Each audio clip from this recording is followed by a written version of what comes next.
Esta es una producción de Grupo Fórmula.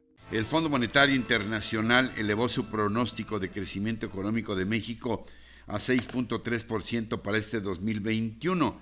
Aumenta más allá de las expectativas que se tenían apenas en abril pasado. No solamente pues en la actividad industrial hay buenos pronósticos, sino también en los servicios. Sin embargo, en la calle parece que todos, en su mayoría, no sé ustedes qué piensan, tenemos la percepción de que la recuperación no se acaba de dar y hay también señales contradictorias respecto al número de nuevos pobres y de nuevos pobres extremos que tendremos este año. Se habla hasta de 14 millones.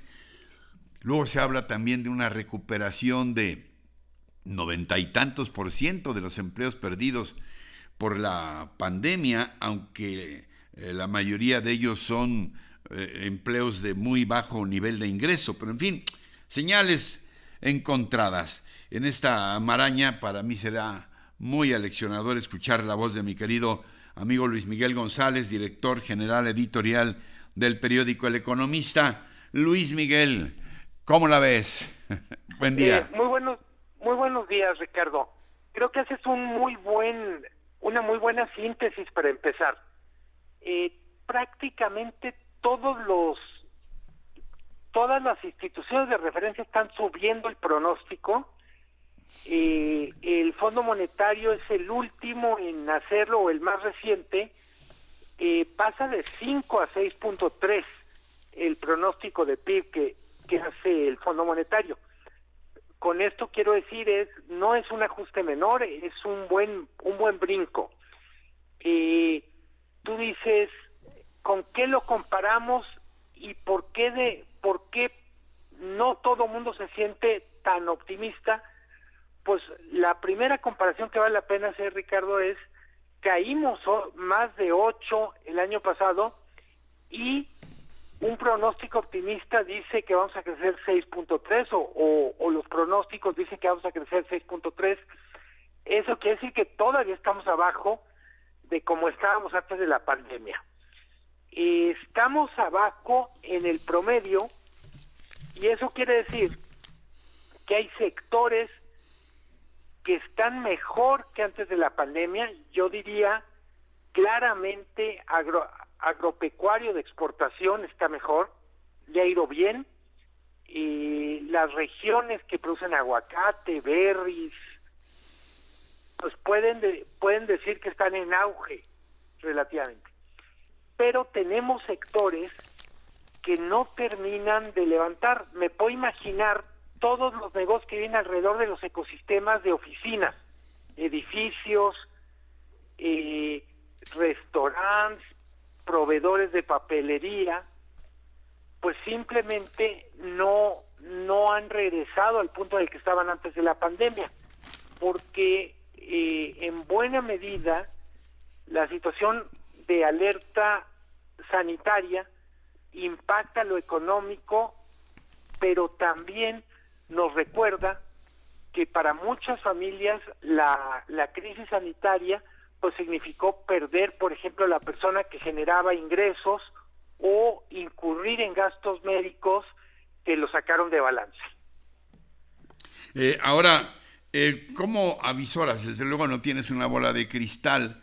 Este siguiente semestre, ¿hay señales? Yo no te pediría qué cosas se van a reducir y en qué proporción, el desempleo, cuántos empleos podemos recuperar todavía, ¿no? Pero si hay señales de que, a ver cómo lo explico, que la economía se vaya fortaleciendo para enfrentar estos desafíos de cortísimo plazo. Creo que hay dos temas que para mí marcan el momento, la fotografía. Uno es el crecimiento está llegando acompañado de inflación. Entonces, para mucha gente, el reto en estas semanas, en estos meses, es mantener ingresos que no pierdan respecto a la inflación. Los temas recurrentes cuando hablamos de inflación es qué está pasando con el gas LP, con el que calentamos la comida que usamos para bañarnos, está pasando con las tortillas y con algunos productos alimenticios. Entonces yo diría, uno de los focos es inflación, y en términos de nivel de calidad de vida tiene que ver con si los ingresos no alcanzan a ser mayores que la inflación, le estamos perdiendo. El otro tema, bien lo decías tú, Ricardo, tiene que ver con empleo. Sí. La parte más vigorosa de la recuperación del empleo ya se dio y tenía mucho que ver con la reapertura. Teníamos muchas actividades que no podían desarrollarse normalmente por cuestiones normativas o regulatorias que están reactivándose. Me parece, Ricardo, que va a ser muy importante los que son programas de reactivación. La Ciudad de México antier anunció su propio programa de reactivación. Hay otros gobiernos locales que tienen en puerta programas de reactivación. Y me parece relevante esto, Ricardo, y amigos que me escuchan, por una razón. Pensar que la recuperación económica solo se va a dar por las fuerzas del mercado, la mano invisible de la que hablaban los economistas, pues francamente no da. Vamos a necesitar más acciones de gobierno, de alguna manera que el gobierno se asuma como locomotora de la recuperación, atendiendo cuestiones que tienen que ver con pymes, pero también apoyando negocios, yo diría, o actividades que tienen una recuperación complicada. Estoy pensando claramente el turismo. No todo el sector turismo está recuperado. Claramente el turismo de convenciones sigue en la lona. Y tenemos también, Ricardo, actividades en donde más nos vale que la prudencia predomine.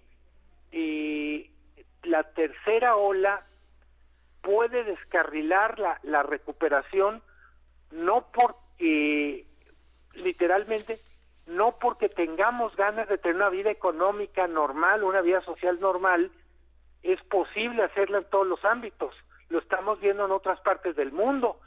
El gran escaparate ahorita son las Olimpiadas. Yo digo, la pandemia no se ha ido, la vacuna ayuda, pero no resuelve al 100%. Entonces yo diría inflación, mercado laboral, programas de reactivación, y todavía tenemos que cuidarnos con lo de la pandemia. Sí, que por cierto, bueno, el fondo ya establece que se va a hacer más ancha la brecha entre los ricos, que se van a recuperar más rápido porque se están vacunando mucho más que los países en desarrollo o pobres, ¿no? Bueno, totalmente. Eso en el panorama internacional. Ahora, yo quisiera nada más pedirte finalmente tu opinión sobre esta nota que dimos hace rato de que Moody's baja la calificación crediticia de Petróleos Mexicanos de BA2 a BA3. Yo no entiendo qué es eso, seguramente tú sí. Con perspectiva negativa, dice, y la calificadora explica que la decisión está basada en los riesgos por los altos niveles de vencimiento de deuda. Eso sí, creo que lo entendemos todos. Y al menor flujo de efectivo operativo resultado de la expansión de su negocio de refinación. La pregunta es si esto último trae dedicatoria para la inversión gigantesca en Dos Bocas. No, es literalmente, no, obviamente es una dedicatoria que no es una especie de poema de amor. Lo que le está diciendo Moody's a Pemex es, no te alcanza el dinero y además traes un proyecto multimillonario, pues que literalmente está costando una fortuna.